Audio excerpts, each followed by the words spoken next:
자, 우리 옆에 계신 분들에게 한번 인사하시겠는데요. 하나님이 나를 사랑하시니 나도 당신을 진심으로 사랑합니다. 축복하며 인사하겠습니다. 네, 하나님이 나를 사랑하시니 나도 당신을 진심으로 사랑합니다.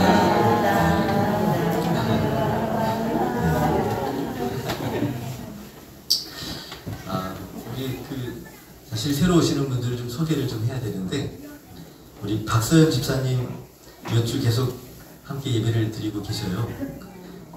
집사님이 또 이렇게 함께 하시니까 행복하네요. 네, 감사하고 좋습니다. 우리 윤다연 자매도 엄마랑 같이 이렇게 몇 주 온 것 같은데, 그 옆에 있는 윤채원 언니인가요? 언니세요? 그러시구나. 우리 이윤채원 자매님은 오늘 처음 나오신 거예요? 그러셨구나. 우리 박수로 환영할까요?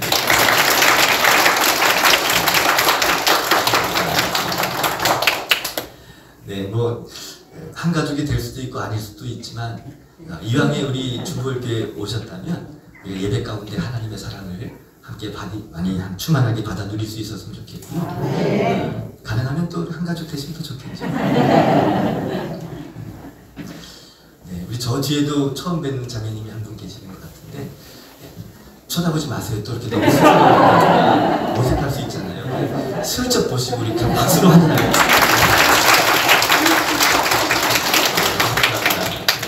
감사합니다. 여러분, 우리들의 만남은 결코 우연이라는 것이 없습니다. 모든 것이 하나님의 섭리와 계획 속에 이루어지기 때문에 우연히 내가 주보교회에 온 것 같지만 결코 그렇지 않습니다. 하나님이 인도해 주신 거죠. 하나님이 오늘 이 주보교회에서 드려지는 예배 속에서 나는 너의 예배를 받고 싶다. 그래서 여러분 마음속에 내가 오늘은 어떤 교회 가야 될까 이런 생각들을 하시면서, 원래 우리 주보교회 식구들은 당연히 우리 집에 가야지 그러면서 우리 주보교회에 오셨을 테고, 네. 오늘은 내가 다른 교회 좀 가볼까 하고, 그럼 어디 가지? 주보교회 요즘 핫하다던데, 거기 담임목사님 잘생기셨다던데, 뭐 이런 생각을 가지고 이렇게 또 소문을 듣고, 그럼 나 오늘 주보교회 좀 가봐야겠다 이런 생각으로 오시는 것도, 사실은 그런 생각들을 누가 주시는 거죠? 하나님이 주신다고 믿습니다. 주보교회 담임목사님 잘생겼다는 말은 쪼크예요, 쪼크. 쪼크입니다. 오늘 윤채원 자매님 오늘 처음 오셨는데,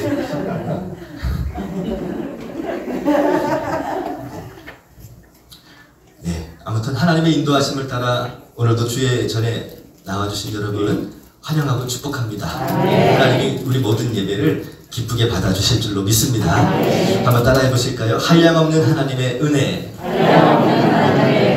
우리 지난주 나눴던 말씀의 제목 혹시 기억하십니까? 오직 한 길 예수 그리스도. 오직 한 길 예수 그리스도. 하나님이 우리를 구원하실 때에 구원의 길을 이 길 저 길 아무 길이나 만들어 놓은 것이 아니라 구원받을 수 있는 길은 오직 한 길 예수 그리스도. 구원자는 한 분밖에 없다는 것을 함께 나눴었죠. 세상 사람들은 사실 그 구원의 길이 여러 갈래의 길이 있다고 그렇게 말하는 사람들이 있어요. 치악산도 정상까지 올라가는 데 있어서 A 코스, B 코스, C 코스가 있잖아요. 그러니까 종교다원주의를 믿는 사람들은 불교든 천주교든 이슬람교든 기독교든 다 같은 그 종교니까 뭐든 그냥 열심히 믿고 진심으로 믿으면 뭐 죽어도 그냥 좋은 데 가지 않겠어? 뭐 이런 생각으로 그냥 천국 가는 것도 구원받는 것도 그냥 A 코스, B 코스, C 코스 아무거나 그냥 너희 마음대로 그냥 선택해서 그냥 믿어봐. 진심으로 믿으면 돼. 마귀의 속임이죠. 하나님은 성경을 통해서 우리에게 말씀하시기를 구원은 오직 한 길이라고 말씀하셨습니다. 요한복음 14장 6절에 보면 내가 곧 길이요 진리요 생명이니 나로 말미암지 않고는 아버지께로 올 자가 없다랬죠. 사도행전 4장 12절에도 다른 이로서는 구원을 받을 수 없나니 천하 사람 중에 구원을 받을 만한 다른 이름을 주신 일이 있다랬어요? 없다랬어요? 이탈했습니까? 없다랬습니까? 없다랬어요. 지금 이 시대에 마지막 시대를 살고 있는 우리들에게 지금 수많은 사이비 이단들이 교회를 어지럽히고 성도들을 미혹하고 있는 이때에 구원의 길이 2000년 전에는 예수님인데 그 예수님으로 안 된다는 거예요. 지금은 또 다른 구원자, 또 다른 메시아를 하나님이 보내주셔서 지금은 또 다른 사람을 믿어야 된다는 거예요. 그게 바로 문성명이었고 뭐 박태선, 정명석, 이만희 이런 사람들이 이 시대의 구원자라고 사람들을 미혹하는 일들이 벌어지죠. 여러분 똑같은 죄인 놈이 어떻게 죄인된 우리들을 구원할 수 있겠습니까? 절대 그럴 수 없어요. 죄인은 또 다른 죄인을 구원할 수 없습니다. 오직 예수님만이, 죄가 없으신 예수님만이, 여자의 후손으로 오시는 성령으로 잉태되어 오시는 예수님만이, 오직 예수님만이 우리의 유일한 구원자라는 사실을 여러분 꼭 잊지 마시기를 주님의 이름으로 축복합니다. 여러분 그 예수님을 통해서 우리가 어떤 은혜를 얻었습니까? 여러분 우리가 예수님을 통해서 얻은 은혜가 어떤 은혜인지 안다면 사실은 우리는 그냥 이렇게 그냥 살 수 없어요. 평범하게 살 수 없습니다. 내게 부어주신 이 은혜가 어떤 은혜인지를 안다면 지금도 그냥 자다가도 벌떡 일어나서 기뻐하고 춤을 추며 그냥 있을 수가 없는 거예요. 그냥 너무 감사한 거죠. 생각만 해도 그냥 감사한 거예요. 생각할수록 감사한 거죠. 아멘이십니까? 네. 마태복음 13장에 보면 밭에 감추인 보화에 대한 비유가 나와요. 천국은 마치 이와 같으니 밭에 감추인 보화와 같다는 거예요. 여러분 옛날에 그 고대 시대에 그 은행이 없었을 때 금은 보화 같은 아주 값비싼 보화를, 예? 그 보석들을 어디 맡겨둘 데도 없고 어디 숨겨두면 또 도둑이 또 그걸 알고 또 훔쳐갈까봐 땅 밑에다 이렇게 감춰놓는, 깊이 땅을 파서 거기다가 숨겨놓는 일들이 종종 있었나 봐요. 그런데 부모가 이게 땅 밑에다가 아주 값진 보물들을 숨겨놓고 죽을 때 유언처럼 아들아 거기 땅에 가면 거기 보석이 묻혀있으니까 갔다가 이렇게 유언을 남기고 죽어야 되는데 갑자기 그 얘기도 유언을 남기지 못하고 아무도 모르고 그냥 그 땅에 보석을 묻어놓고 죽은 거예요. 대가 지나고 몇 대가 지나서 후손들이 그 땅을 가지고 있긴 한데 그 안에 땅에 뭐가 묻혀있는지를 모르는 거죠. 그런데 이제 밭에 옛날 사람들은 그 자기 땅이 없을 때는 남의 땅에 가서 또 그 열심히 농사를 해서 수확물 중에 일부를 땅 주인에게 주고 또 자기가 수확을 또 얻어서 먹고 살고 이런 경험들이 있잖아요. 그래서 남의 땅에서 열심히 막 곡괭이질을 하고 삽질을 하는데 덜커덕하고 뭐가 걸리는데 아 이거 뭐 밤인가 돌인가 하고 딱 키다 보니까 아 글쎄 그 안에 뭐가 들어있어요? 보석이 들어있는 거예요. 얼마나 놀랐는지. 근데 이 땅이 지금 누구 땅인 거예요? 남의 땅인 거죠. 남의 땅인 거예요. 여러분 이 보석을 발견한 사람이 그때부터 어떤 생각이 들었을까요? 땅 사고 싶어가지고 어떻게 하면 저 땅을 내 땅으로 만들어서 저 안에 있는 보석을 내 것으로 만들 수 있을까? 이런 생각 하지 않겠습니까? 얼른 그냥 남들 보기 전에 얼른 그냥 밭을 얼른 그냥 덮어놓고요. 집에 돌아갔어요. 심장이 막 뛰기 시작합니다. 막 두근두근. 어떡하지? 저 땅을 어떻게 해서 내 땅을 만들어야 되는데. 그러니까 그 땅을 내 땅으로 만들기 위해서 한참 고민하다가 그래 내가 가지고 있는 모든 걸 다 팔아가지고 그 땅을 내가 사야겠다. 그래서 집 팔고 땅 팔고 냉장고 팔아 그 밭을 기어이 그 밭을 사고 말 거야 이렇게 되는 거죠. 갑자기 막 몸이 막 움직이기 시작하는데 집 팔고 땅 팔고 냉장고 팔고 다 파는 거죠. 뭐 사려고? 그 땅을 사려고. 그 안에 뭐가 있기 때문에 보석이 있기 때문에. 여러분 천국을 발견한 사람들은요 이 복음 안에 사는 사람들은 이 천국이 우리 안에 그런 기쁨을 준다는 거예요. 그 천국을 바라보니까 그 천국을 위해서라면 내 모든 것을 그냥 아낌없이 다 투자할 수 있는 거예요. 감사함으로 투자할 수 있는 거죠. 왜요? 그 천국과 비교하면 내게 주어진 것들은 아무것도 아닌 것을 알게 되거든요. 내게 있는 모든 것을 다 빼앗긴데도 천국과 어떻게 바꿀 수 있겠어요? 내가 가지고 있는 돈 몇 푼이 땅에 묻어있는 보물과 비교가 되겠습니까? 다 파는 거죠. 뭘 사려고? 그 밭을 사려고. 내 걸로 만들려고. 바꿀 수 없는 보화가 거기 있는 거예요. 천국이 마치 그와 같다는 거죠. 여러분 예수 그리스도를 통해서 우리가 얻은 은혜가 바로 그런 은혜인 거예요. 영원히 멸망받을 수밖에 없었던 우리들이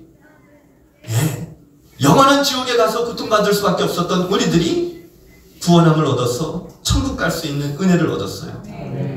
여러분 놀라운 은혜죠. 이보다 더 큰 은혜가 어디 있겠습니까? 은혜 중에 은혜죠. 은혜 중에 은혜예요. 이 은혜를 받은 사람들은요, 여러분 자다가도 기뻐해야 되는 거예요. 자다가도 기뻐하셔야죠. 자다가도 입꼬리가 이렇게 올라가야죠. 세상에 많은 부자들 부러워할 필요 없어요. 우리 사랑하는 우리 어떤 권사님, 원시성을 가지신 호자로 끝나신 어떤 권사님이 잘생기신 분 한 분 계세요. 이렇게 저처럼 이렇게 키가 작으신 분이신데 잘생기셨어요. 그분이 아침에 일어나는데 꿈을 꾸다가 엄청난 부자들 마음속에 막 부러운 마음이 갑자기 생기더래요. 누군가가 옆에서 큰 소리로 그러더래요. 그게 다야! 맞죠, 권사님? 그게 다야! 그래도 깼는데요. 부자들이 부러웠는데, 그게 다네? 내가 가진 것은 부자들이 가지고 있는 그 재산보다 더 비교할 수 없는 어마어마한 축복이 내게 있는데, 천국이 내게 있잖아요. 네. 그들은 이 땅에서 100년도 안 되는 짧은 시간을 돈을 누릴 수 있다고 칩시다. 그런데 우리가 천국 가서 누리게 되는 이 은혜는요, 이 땅에서 부자들이 누릴 수 있는 그 환경과 그 은혜와는 바꿀 수 없는, 비교도 할 수 없는 놀라운 축복이에요. 이 땅에서는 100년밖에 못 누리지만 우리 천국 가면 영원히 누리는 겁니다. 어떻게 바꿀 수 있겠어요? 우리가 받은 은혜는 엄청난 은혜예요. 정말 엄청난 은혜예요.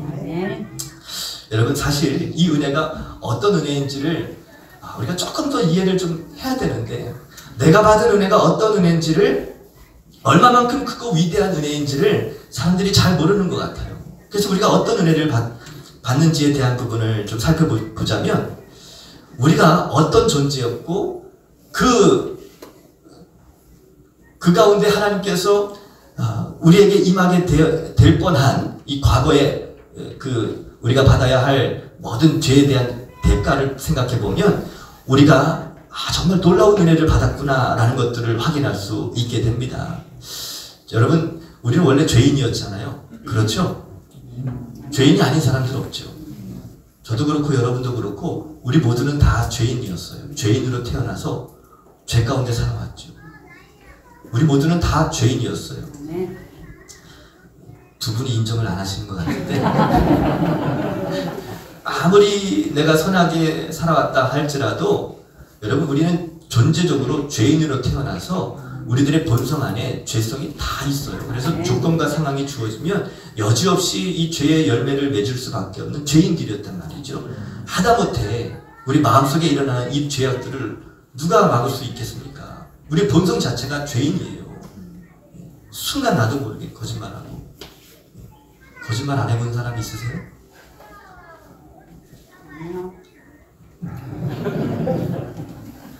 도둑질 안 해보신 분? 표정 관리들이 아주 잘하고 계시네요. 제가 어렸을 때 거짓말 잘했어요. 혼날까봐. 제가 도둑질도 해봤어요. 다 아시는 사실이죠? 네. 아버지 지갑에서 돈 꺼내서 이렇게 가지 사먹고. 저는 6학년 때 도둑놈이었는데 우리 훈이는 이렇게 아주 훌륭한 반주자가 돼서, 오늘 훈이 안 보이죠?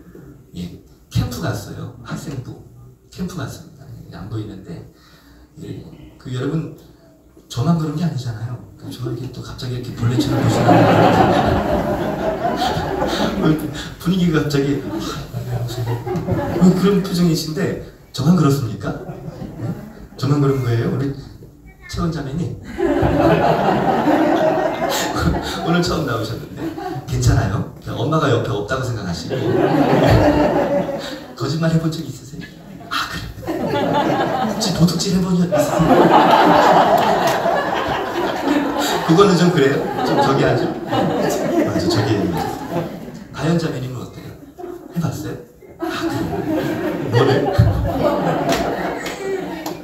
미안해요. 너무 저기 하는 건 대답 안 해도 돼요. 여기 좀 대답을 좀 조심해야 돼요. 왜냐면 경찰이 계시거든요. 대답을 조금 조심할 필요가 좀 있습니다. 다행히 그 경찰분이 저랑 친해서 저는 안 돼요. 다행이에요. 아유, 끌려갈 뻔했네. 여러분, 우리는 다 죄인입니다. 그런데 하나님이 이 죄에 대해서 어떻게 다루는지를 보시면 야, 이게 진짜 큰일 날 뻔했네. 아유, 하나님의 은혜가 없었으면 난 진짜 큰일 날 뻔했네. 이런 마음들이 자연스럽게 들어오거든요. 하나님이 죄를 어떻게 다루는지를 한번 보시겠어요? 첫 번째는요. 자, 첫 번째는 심판을 받게 되는 거예요. 죄는 하나님이 반드시 심판하십니다. 여러분, 사람이 한 번 죽는 것은 하나님이 정해 놓으셨다 그랬어요. 그런데 죽는 것이 끝이 아니라 그 이후에는 뭐가 있다는 거예요? 심판이 있다는 거예요. 이것이 우리에게 아주 두려움을 가져다 줍니다. 모든 사람들은 다 반드시 하나님의 심판을 받게 되어 있어요. 죄는 반드시 그에 대한 대가를 치르게 되어 있습니다. 이 사실을 모르니까 어떤 사람들은 죽으면 끝이다 생각하고, 예? 죽으면 끝이다 생각하고, 이 세상에서의 삶이 고통스러우니까 아유, 죽으면 끝나겠지 하고 그냥 죽음을 선택하고 자살하는 사람들이 있어요. 여러분, 세상에서 가장 불쌍한 사람들이 자살하는 사람들이에요. 죽으면 끝인 것 같죠? 이 세상의 삶이 그토록 힘들고 어려워서 죽는 거 선택하는 것, 그보다 더 끔찍한 일이 없어요. 왜냐하면 죽음 이후에 하나님의 심판을 받게 되면 더 끔찍한 미래가 우리에게 다가오기 때문에 그래요. 잘 하셔야 돼요, 여러분. 자살은 끔찍한 거예요. 아무리 힘들고 어려워도 절대 하지 말아야 될 것이 바로 자살입니다. 힘들고 어려울 때 여러분들은 다 그 믿음이 있으신 분들이기 때문에 뭘 선택하시죠? 하나님의 도우심을 선택하는 거죠. 하나님께 기도하는 거예요. 힘들고 어려워도 그럼에도 불구하고 우리가 인생을 기쁘고 행복하게 살 수 있는 비결은, 그 이유는 다른 건 아닙니다. 하나님은 우리와 함께 하시고 우리를 사랑하시고 우리가 기도할 때에 도움의 손길들을 펼쳐주시는 하나님이세요. 마치 우리 자녀들이 뭔가 필요할 때 아빠 하고 부르는 순간 뭐가 필요하구나 다 아는 거죠. 그럼 다 해주고 싶어요. 하나님 아빠 아버지 하고 부르는 순간 하나님은 우리의 모든 도움의 손길들을 펼쳐주시는 거죠. 필요한 거 채워주시고 공급하시고 돕는 손길들을 붙여주시고 하나님이 은혜의 삶으로 우리를 이끌어 주시는 거죠. 어떤 분은 또 이 죄는 반드시 무덤까지 가져가야 돼. 아무도 알면 안 돼. 그러면서 그냥 아무도 모르게 죄를 감추고 사시는 분들도 있어요. 여러분, 아무도 몰라도 누구는 아시죠? 하나님은 다 아십니다. 하나님은 다 아세요. 문제없는 사람 아무도 없어요. 그래서 이 죄에 대해서 감추고 살 것이 아니라 우리는 이 죄에 대해서 미리 다 해결을 하셔야 돼요. 하나님이 우리에게 이 죄에 대한 문제를 미리 해결할 수 있도록 우리에게 허락하신 것이 바로 회개라는 거예요. 우리가 회개를 하면 하나님께 용서를 구하고 주님께 나아가면 주님은 우리의 모든 죄를 다 용서해 주십니다. 아멘이십니까? 요한일서 1장 9절에 보면 만일 누구든지 자기 죄를 고백하고 하나님께 기도하면 그는 미쁘시고 의로우사 우리 모든 죄를 사하시고 우리를 모든 불의에서 깨끗게 하신다 했거든요. 아멘이십니까? 그럼요. 하나님은 우리에게 모든 죄에서 자유함을 주시는 분이십니다. 자, 우리 로마서 14장 10절 12절 말씀에도 보세요. 사람이 죽게 되면 하나님의 심판대 앞에 서게 된다는 거예요. 하나님의 심판대 앞에 서게 됩니다. 그러면 모든 혀가 하나님께 스스로 고백하는 거죠. 그것을 자백이라고 얘기하는 거예요. 스스로 하나님께 고백하게 됩니다. 각 사람이 자기 일을 하나님께 짓고 하게 되는 거예요. 여러분, 이 세상을 살아가면서 내가 어떤 죄 가운데 살아가는지 하나님께 내가 내 입술로 직접 짓고 하게 된다는 거예요. 입을 꽉 다물고 있다고 해서 피해갈 수 있는 상황이 아닌 거예요. 나도 모르게 내 입이 그냥 내가 그냥 지었던 죄들을 하나님께 다 고백하는 거죠. 여러분, 세상 재판하는 그 법원에 가면 판사가 물어볼 때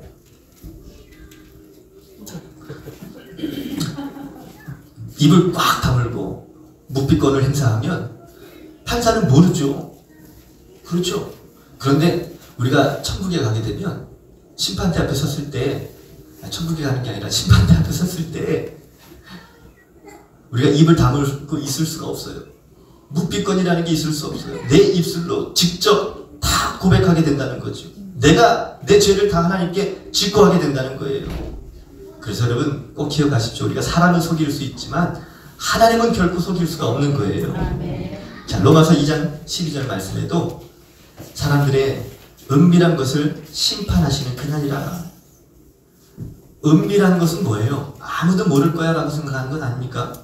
그런데 아무도 모를 거야 라고 생각하고 범했던 모든 죄악들, 그 모든 것들을 하나님이 다 심판하신다는 거죠. 얼마나 끔찍합니까? 요한계시록 20장 12절에서 14절 말씀에 보면, 거기도 보면 죽은 자들이 자기 행위를 따라 책들에 기록된 대로 심판을 받으리니 이렇게 되어 있어요. 자기가 행한 대로 심판을 받게 된다는 거죠. 그럼 13절에도 또 똑같이 각 사람이 자기의 행위대로 심판을 받고 이렇게 되어 있죠. 누구나 할 것 없이 다 심판을 받게 된다는 거예요. 다 심판을 받게 됩니다. 이게 아주 끔찍한 일입니다. 정말 끔찍한 일이에요. 그런데 여러분, 요한복음 5장 24절에 보면, 찾아보실래요? 요한복음 5장 24절 PPT에서 열어주세요. 요한복음 5장 24절. 네, 그 전에 좋아요. 여기 거의 밑에 그 다음으로 좀 더 좋아요. 여기 보세요. 자, 요한복음 5장 24절 거기 보세요. 내가 진실로 너희에게 이르노니 내 말을 듣고 또 나 보내신 이를 믿는 자는 뭘 얻었대요?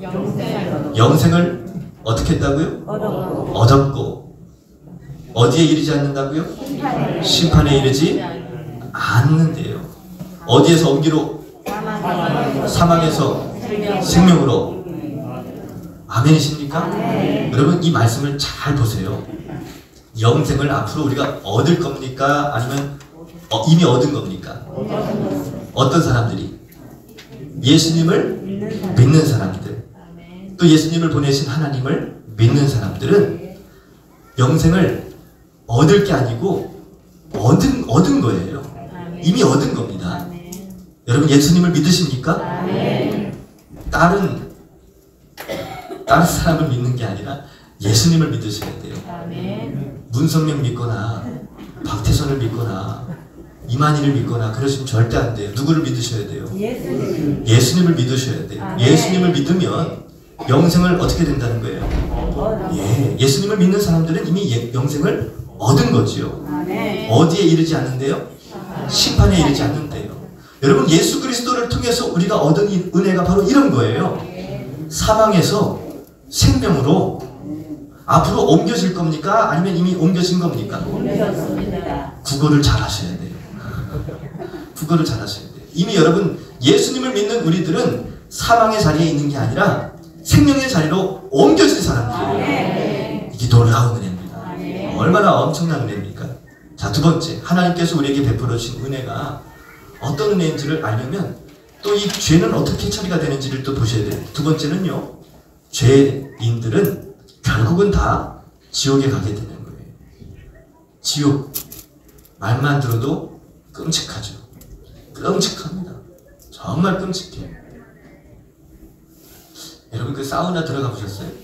사우나. 목욕탕 가보셨죠? 네. 사우나 가보셨어요? 네. 몇 분 정도 버티세요? 그 사우나가 아니더라도 그 열탕 같은 그 뜨거운 물 들어가 보셨죠? 예.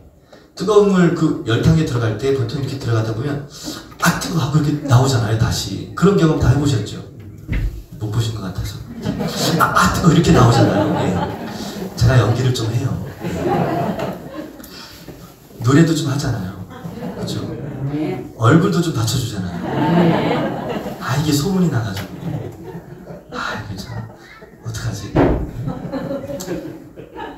동부연회에서 뭐 요즘 뮤지컬을 하나 제작하고 있는데 주인공을 찾는데 여기저기서 그냥 그 유재훈 목사님이 주인공 하셔야 된다 그래서 어제 이렇게 담당하는 그 뮤지컬 디렉터가 집에 또 찾아왔어요. 그 주인공 좀 맡아달라고. 아 큰일 났네. 해야 되나 말아야 되나. 농담인 것 같으시죠? 진짜예요 진짜. 예. 해야 될까요? 할까요 말까요? 할까요? 할까요 말까요? 아이 주야. 한 사람은 하지 말래. 네. 사실 이제 교회 사역에 방해가 될까봐 고민이 좀 됐어요. 그래서 목회하는 사람이 어떻게 그걸 하겠냐 했더니 목회 사역에 방해가 되지 않는 한에서 하시면 좋을 것 같다고 좀 고민해보다 했습니다. 예. 어느 순간 제가 무대에 나타날지 모르니까 예. 기대하세요 여러분. 예. 개봉 박두. 아무튼 열탕에 들어갔다 온 경험이 있으시죠? 뜨거워요. 엄청 뜨거워요. 제가 청년 시절에 우리 스승 목사님과 함께 목사님이 안 가신다는 거를 제가 친구들과 같이 이렇게 열심히 목사님 그래도 한번 같이 가시죠 해서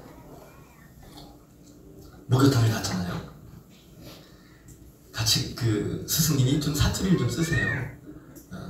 그래서 탕에 들어가서 앉아있으면서 같이 이야기를 하시는데 저희들한테 이런 얘기를 하시더라고요. 지역에 못 가겠죠?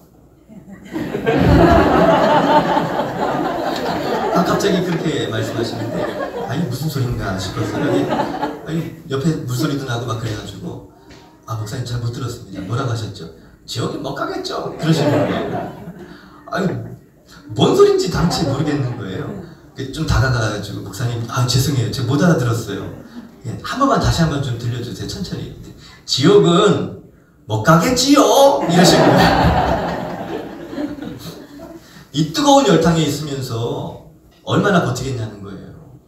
근데 본인은 지옥만 생각하면 끔찍하대요. 내가 이 지옥에 가서 뜨거운 맛을 보면서 계속 영원히 고통당해야 된다 생각을 하니까 너무 두렵고 너무 생각해도 끔찍하다는 거예요. 생각만 해도. 그런데 그 예수님을 믿고 구원받아서 천국 갈 수 있는 은혜를 얻었다는 것이 너무 감사하다는 거예요. 그분도 불교 모태신앙으로 우상 숭배하던 집안에서 태어나셨었거든요. 저희 집도 그렇잖아요. 제가 얼른 아멘 그랬습니다. 아멘. 저도 똑같이. 예. 여러분 복음을 아는 사람들은 내가 받은 은혜가 어떤 은혜인지를 알게 되는 거지요. 음부에서 고통 중에 눈을 들어서 아브라함을 쳐다봤던 아브라함이 이제 표현이 아브라함이라고 되어 있는 주님을 바라본 거죠. 누가요? 부자가. 부자와 나사로 이야기가 누가복음 16장에 나오는데 부자는 세상에서 좀 여유 있게 살았던 사람이잖아요. 예. 근데 그 문 앞에서 거지처럼 살았던 거지 나사로가 있습니다. 예. 여기 보시면 거지는 이름이 등장하고 나사로라는 이름이 등장하잖아요. 근데 부자는 이름이 없어요. 왜 그랬을까 생각해보면 그 이름을 지옥 간 사람의 이름이 기록이 되어 있으면 누군가가 그 이름을 보고 아이고 저 사람 지옥 갔네 이러면서 또 마음이 얼마나 아프겠어요. 성경을 기록하실 때도 참 지혜롭게 하신 것 같아요. 또 지옥 간 사람의 이름이 거기 기록되어 있는데 똑같은 이름 쓰면 또 저기 하잖아요. 아무튼 여러분 부자였던 사람이 세상에서는 잘 나갔죠. 떵떵거리면서 잘 살았어요. 그런데 죽어보니까 자기가 지옥 간 거예요. 너무 뜨거워요. 너무 고통스러워요. 지금 하나님 품에 아브라함 품에 안겨서 딱 그 편하게 그냥 지내는 그 거지였던 나사로를 보니까 얼마나 부러운지. 예. 나사로를 좀 보내서 물 한 방울이라도 좀 이렇게 좀 던져서 날 좀 시원하게 해주세요. 간절히 구해도 여러분 기억하세요. 지옥은 물 한 방울의 은혜도 주어지지 않는 것이 바로 지옥입니다. 안 된다는 거예요. 안 된다는 거예요. 고통 가운데. 마가복음 9장도 보실까요? 마가복음 9장에 보시면요. 예, 만일 네 눈이 범죄하면 빼버리라는 거예요. 양쪽, 한쪽 눈을 가지고 하나님 나라에 들어가는 것이 좋지. 두 쪽 눈을 다 가지고 지옥에 던져지는 것보다 낫다는 거지요. 지옥은 절대 가면 안 되는 거예요. 절대 가면 안 돼요.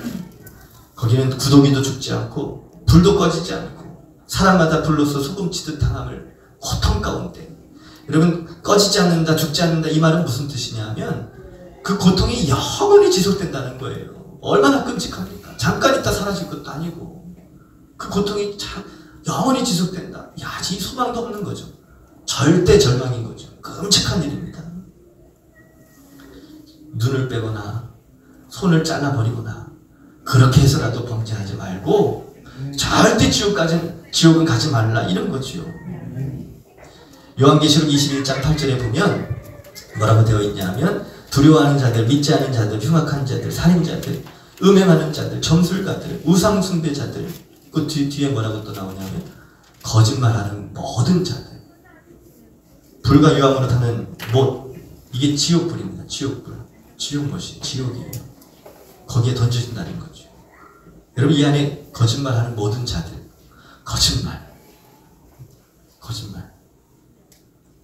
거짓말을 밥 먹듯 하는 사람들이 있어요. 그걸 하나님의 지혜로 착각하고 하나님의 지혜로 여기는 사람들이 있죠.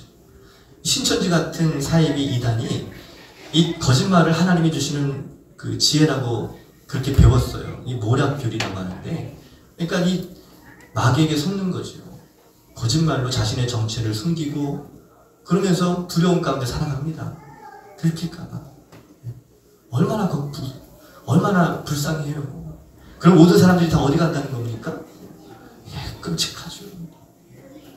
오늘 함께 우리가 찬송을 불렀어요.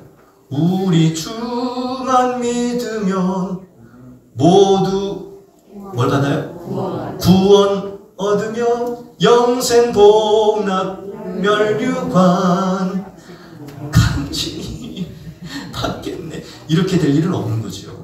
어떻게 받는다고요?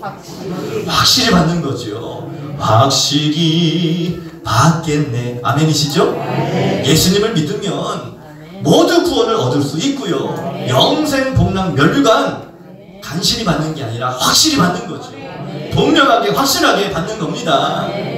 저는요, 이단에 빠졌던 사람들도 교회에 와서 진짜 복음을 듣고 이 엄청난 은혜에 대해서 함께 깨닫고 우리 모두가 다 구원받을 수 있는 은혜를 얻을 수 있었으면 좋겠어요. 진짜 진리를 알지 못하고 진짜 복음이 뭔지를 알지 못하니까 사람들이 자꾸 이상한 데 가는 거예요. 여러분, 분별력을 가지십시오. 우리가 예수 그리스도 안에서 십자가의 은혜면 우리 모든 죄를 다 용서받고 구원받을 수 있습니다. 아멘. 세 번째, 죄는 절대로 천국에 들여보내지 않는다는 거예요. 죄는 절대 천국에 들어가지 못하는 거죠. 무엇이든지 속된 것이나 가증한 일, 또 거짓말하는 자, 결코, 여기 또 거짓말하는 자 또 나오네요. 예, 결코 그리로 들어가지 못하되, 여기 보시면 오직 어린 양의 생명책에 기록된 자들만 들어가리라. 어린 양의 생명책에 기록된 자. 생명책이 무슨 생명책이에요? 어린 양의 생명책이에요. 어린 양의 생명책. 이 말은 어린 양 예수 그리스도를 통해서 그 이름이 그 생명책에 기록이 될 수 있다는 것을 말하는 거죠. 어린 양은 누구세요? 세례 요한이 예수님이 세례를 받으러 나오셨을 때 뭐라고 고백을 했죠? 보라! 세상 죄를 지고 가는 하나님의 어린 양이로다. 예수님이 어린 양으로 이 땅에 오셔서, 어린 양이라는 말은 구약시대 때 이 죄를 용서받기 위해서 하나님 앞에 바쳤던 제물을 뜻하는 거예요. 예수님은 대속물로 이 땅에 오셨잖아요. 우리를 구원하시려고. 인자가 온 것은 섬김을 받으려 함이 아니라 도리어 섬기려 하고 많은 사람들을 위해 대속물로 주려 하기 위해 오셨다고 주님이 말씀하셨잖아요. 이 대속물 대신 제물이 되셔서 십자가에 죽임을 당하시면서 우리에게 생명을 주신 거죠. 구원을 베풀어 주신 거예요.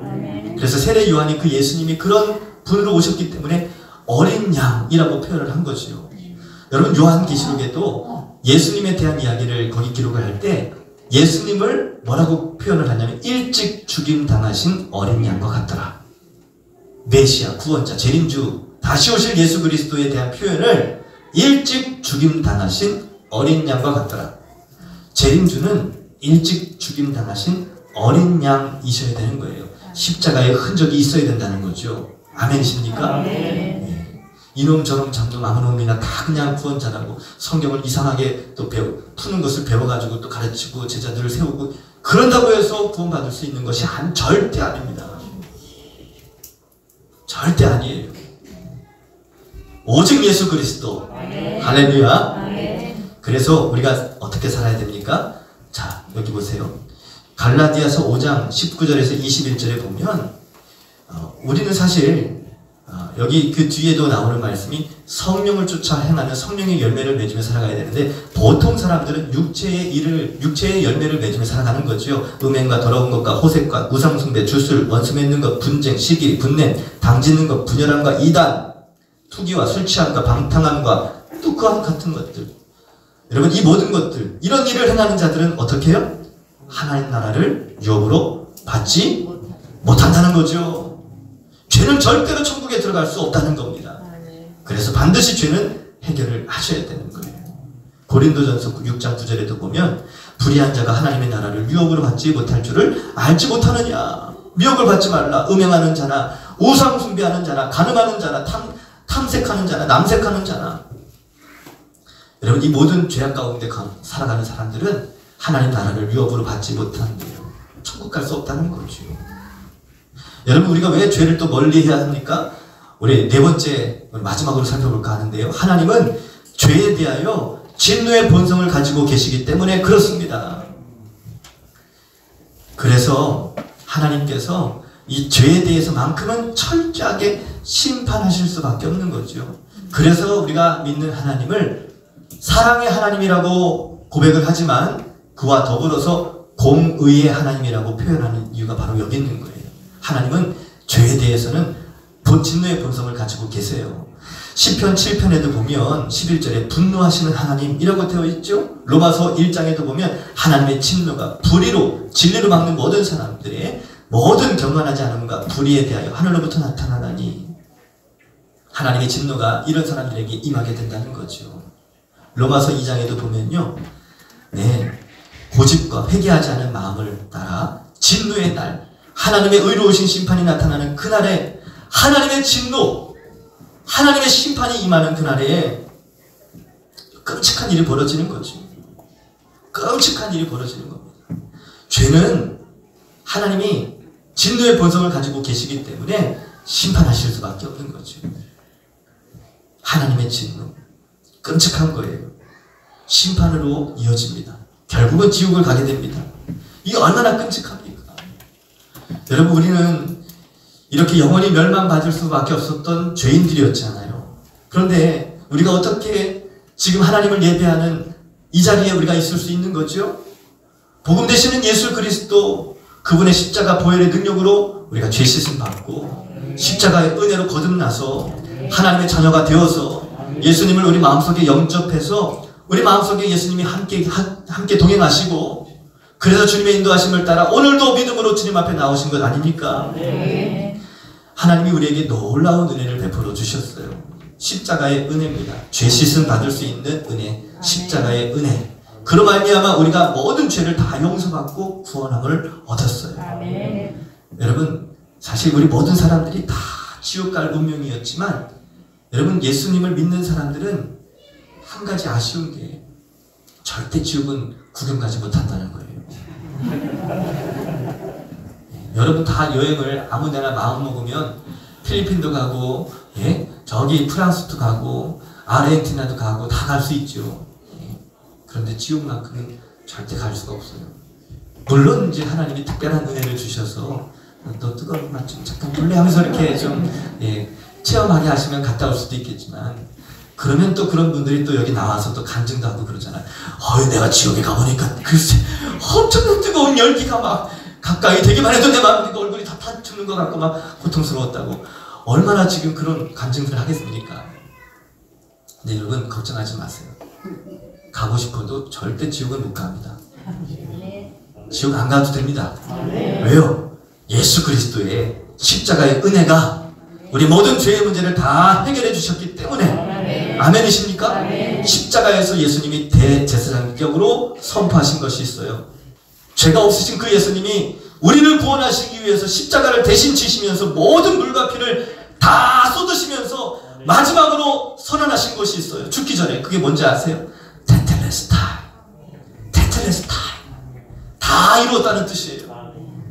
다 이루었다는 뜻이에요. 이거 우리말로 직역하면 다 이루었다는데 이걸 더 해석하면요 이거예요. 다 갚았다는 거죠. 우리 모든 죄값을 다 갚았다는 거예요. 다 치렀다는 겁니다. 우리가 태어나면서부터 지금까지 지었던 모든 죄, 앞으로 지을 수 있는 죄에 대한 가능성 다 주님이 갚으신 거예요. 우리가 갚을 게 없어요. 사실은 죄에 대한 열매뿐만 아니라 우리의 죄된 존재 자체를 바꿔주신 거예요. 예수 그리스도 안에서 우리를 새로운 피조물로 만들어 주셨어요. 마귀의 자녀였지만 하나님의 자녀로 변화시켜 주셨어요. 놀라운 은혜입니다. 놀라운 은혜예요. 놀라운 은혜. 로마서 3장 25절 보세요. 하나님이 긴 참으시는 중에 우리의 전에 지은 죄를 간과해 주신대요. 참 기가 막히죠. 간과한다는 말이 뭔 뜻인지 아세요? 알지만 모른 척 해주시고 용납해 주시고 이해해 주시고 덮어주시는 거죠. 여러분 자녀들이 잘못을 하면 부모로서 그 잘못을 다 아세요? 모르세요? 웬만큼 다 알잖아요. 아, 저 녀석 다 알지만 어떻게 해요? 어렸을 때는 때려서 이렇게 야단을 치지만 알면서도 때로는 덮어주고 때로는 그냥 넘어가줄 때가 있잖아요.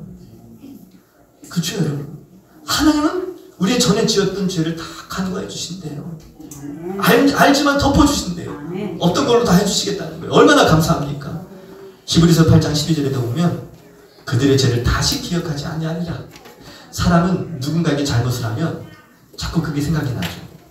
과거의 그런 상처나 아픔들이 자꾸만 생각이 나는 거예요. 그게 내적인 상처로 남아있어서 자꾸만 그것 때문에 분노가 일어나고 화가 나고 너 그때 그랬잖아 이러면서 자꾸만 그때 생각해서 벌써 다 지난 얘기인데 그거 가지고 옛날 얘기하면서 다 그렇게 부부싸움하고 그런 분들이 계세요. 물론 여러분들은 안 그러시겠죠. 유치성을 가지신 한 분하고 백지성을 가지신 한 분 누군지 아세요? 저희 부모님이세요. 한 과거에 있었던 일은 그냥 묻어버리지 자꾸만 그 끄집어서 생각해서 다시 기억하면 뭘 하겠어요. 그거를 그냥 대충 이해하고 과거의 상처는 잊어버리셔야죠. 그런데 자꾸만 생각이 나는 걸 어떻게 해요? 사람이 그래요 여러분. 사람이 그렇습니다. 우리 부모님만 그렇습니까? 여러분은 안 그러세요?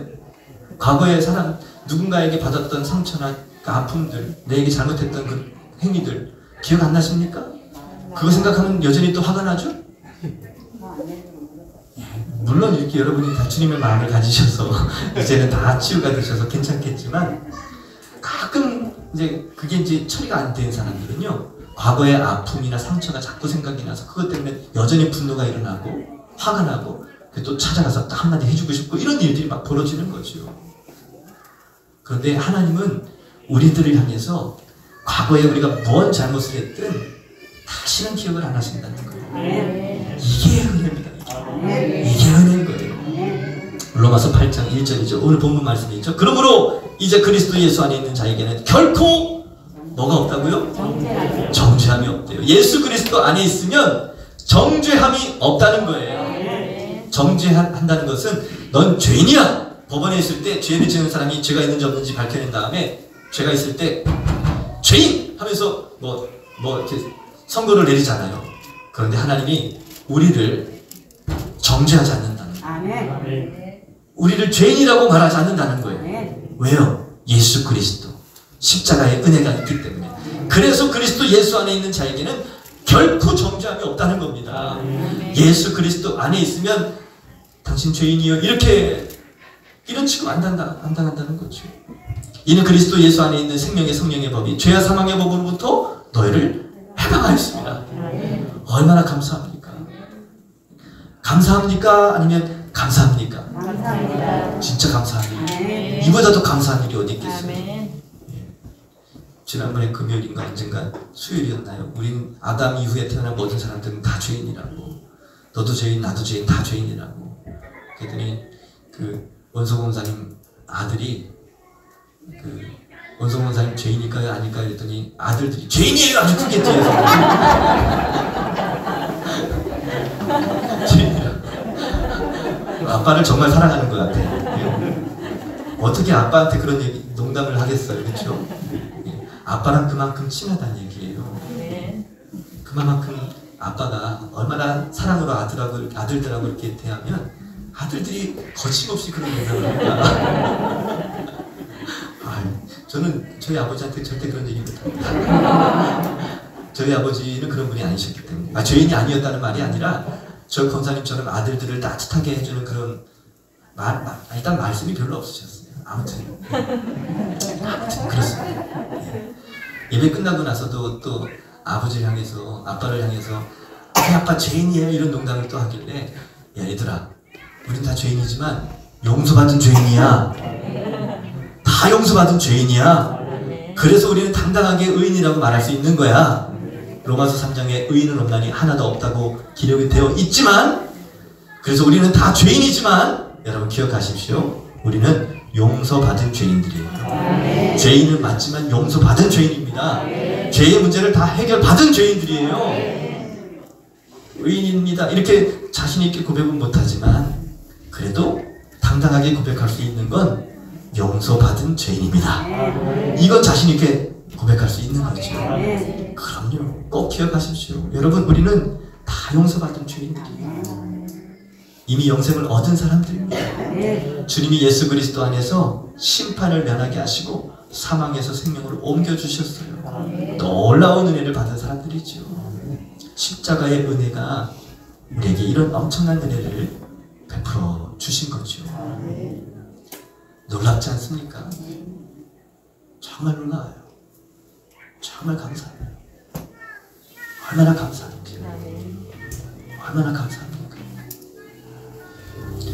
우리에게 베푸신 하나님의 은혜, 우리 그 은혜, Amazing Grace, 무슨 뜻이에요?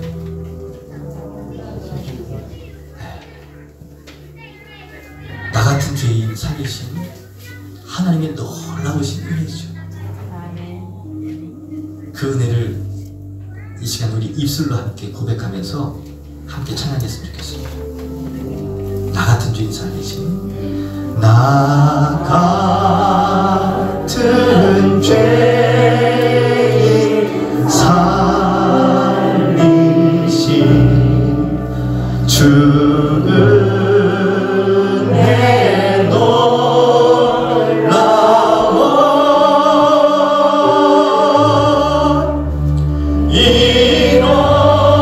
잃었던 생명 찾았고 광명을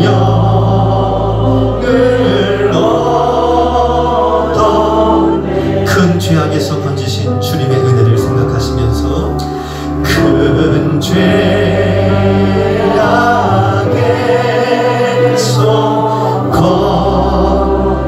주 은혜 고마워 주 은혜 고마워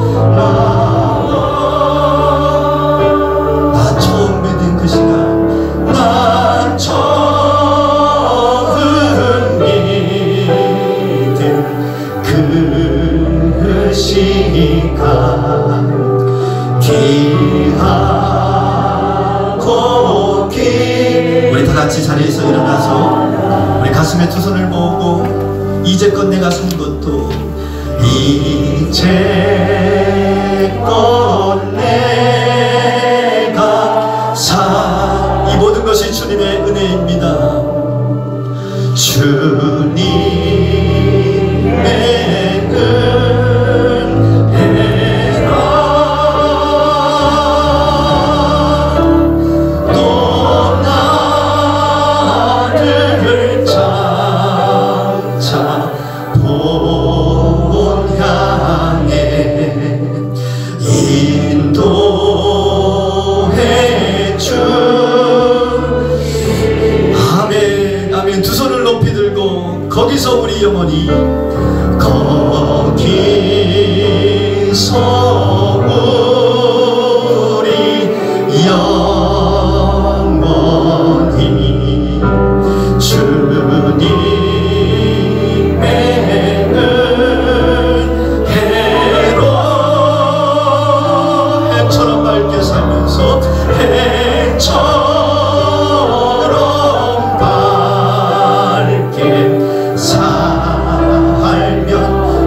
주 찬양하리라. 주 찬양하리라.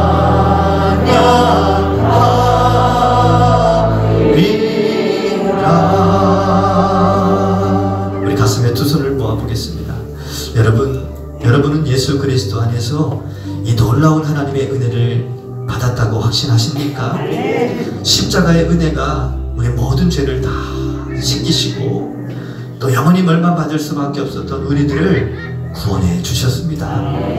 이 마귀가 우리를 유혹하며 죄의 종노릇하게 만들고 죄에게 묶여서 그렇게 죄 가운데 파묻혀 살다가 결국에는 그 죄 때문에 마귀 따라서 지옥에 갈 수밖에 없던 저희들이었지만, 하나님은 우리들에게 복음을 들려주시고 어떻게 하면 그 죄악으로부터 구원을 받을 수 있는지, 어떻게 하면 우리가 지옥의 고통으로부터 건짐을 받을 수 있는지 우리에게 말씀을 통하여, 복음을 통하여 우리에게 알게 해주셨습니다.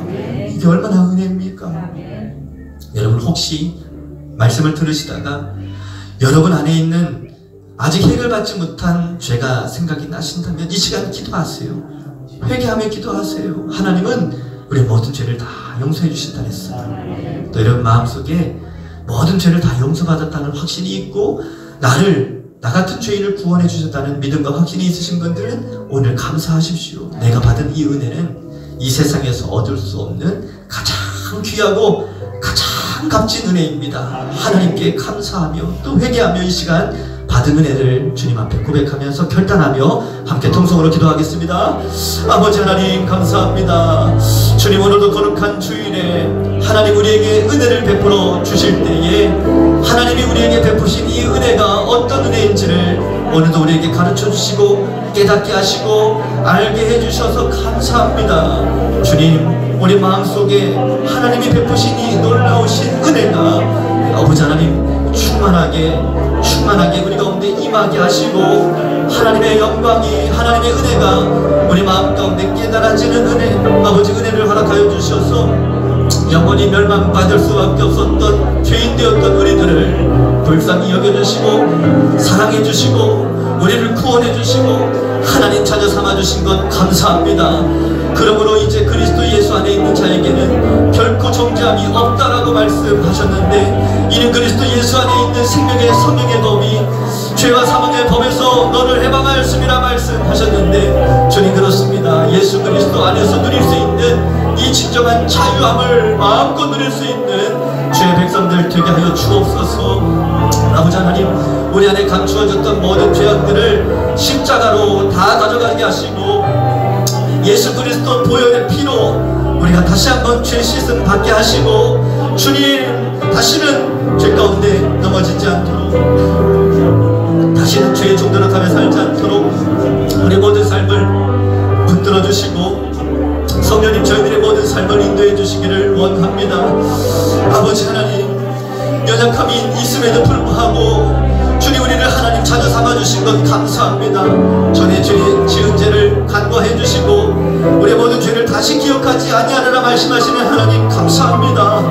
주님 그 은혜의 힘이고 오늘도 주님 앞에 나와싸우니 주여 우리 모든 삶을 거룩하고 정결하게 십자가 보혈의 능력으로 우리를 깨끗하게 씻어주시고 하나님 찾아다운 모습으로 하나님의 자녀되면 축복을 누릴 수 있는 은혜를 허락하여 주옵소서. 아버지 하나님, 이 믿음 안에 살기를 원합니다. 주님 감사합니다. 주님 감사합니다. 주님 감사합니다. 아버지 하나님, 세상에 많은 사람들이 갈 길을 알지 못하고 방황할 때에 우리를 생명의 길로 인도하시고 구원의 길로 인도해 주셔서 감사합니다. 복음을 들을 수 있는 기회를 주셔서 그 복음을 듣고 또한 믿음으로 반응하며 예수 그리스도 십자가 그 복음을 마음속에 믿어 우리가 하나님의 자녀로 거듭날 수 있는 놀라운 은혜를 우리 가운데 허락해 주신 것 감사합니다. 아버지 하나님, 하나님께서 우리에게 베풀으신 이 십자가의 은혜가 얼마나 크고 위대한 은혜인지 주님 저희들 잊지 않게 하여 주옵소서. 아들을 십자가에 매달아 죽이시기까지 얼마나 고통스러우셨을까. 하나님 아버지의 마음을 헤아려 알게 하시고 우리를 구원하시기 위해 친히 자기 자신을 십자가에 내어주셔서 그 죽음의 고통, 아버지 하나님 그 고통을 다 견디시며 우리를 구원하신 예수 그리스도 그 십자가의 은혜를 주님 우리 가슴에 새기고 또 감사하며 하루하루 은혜의 삶을 누리게 하여 주옵소서. 감추어졌던 죄를 다시금 하나님 앞에 회개할 수 있는 기회를 주신 것도 감사합니다. 하루하루 살아갈 때마다 우리에게 찾아오는 세상의 유혹들, 마귀의 유혹들, 죄의 유혹들, 주님 이 모든 것들을 다 이겨내게 하시고 분별력을 갖게 하시고 우리가 하나님의 자녀로서 거룩한 삶을 살 수 있도록 성령님 우리들의 마음과 생각과 우리 모든 삶을 붙들어 인도하여 주옵소서. 이 한 주간에도 주님이 그렇게 우리를 인도해 주실 줄로 믿습니다. 은혜 입은 자답게 또 주변의 많은 사람들에게 은혜를 나누고 베풀며 살아가는 우리 주보일 가족들이 되게 하여 주옵소서. 오늘 나오지 못한 우리 식구들 하나님 특별히 기억해 주시기를 원합니다. 그들의 사정을 다 알 수 없사오나 하나님께서 지금 이 순간에도 찾아가 주시고 그들 안에 계신 성령께서 그 마음을 만져주시고 어느 곳에 있든지 그들을 지켜 보호하여 주옵소서. 우리 주보일교회 모든 성도들의 삶을 지키시고 보호하실 하나님을 기대합니다. 의지합니다. 이제는 우리 주 예수 그리스도의 은혜와 하나님 아버지의 크신 사랑하심과 성령님의 동행하심의 은총이 오늘 복음 앞에서 하나님께서 우리에게 베풀으신 은혜가 어떤 은혜인지를 기억하고 또 감사와 기쁨으로 다시금 새롭게 주님 뜻대로 살고자 결단하며 나아가는 이 자리에 있는 우리 모든 무리 위에 이제로부터 영원토록 함께 하옵시기를 간절히 축원하옵나이다. 아멘.